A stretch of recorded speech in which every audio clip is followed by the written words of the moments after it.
Upp på backen. Rund in i bänken. Det är det. Håll vänsterställ. Om ni tittar på S och böj vänster. Sluta. Håll vänsterställning. Vänsterställning. Inte rinna iväg. Bra. Och sitt upp. Samla lite på vända galoppen. In till byt till befrielse så gör du samma jobb till höger. Jag börjar träna dem lite så. Samla, sitt, stick. Bra. Höger galopp. Och så kan du rida på någon lite mer framåt. Bra till det.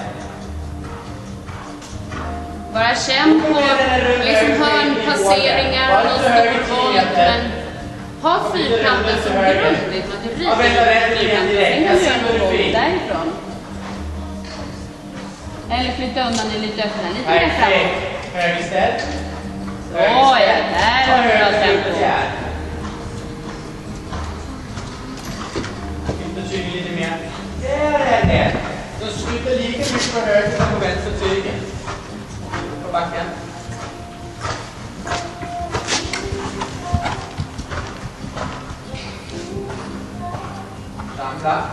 Samla och skriv.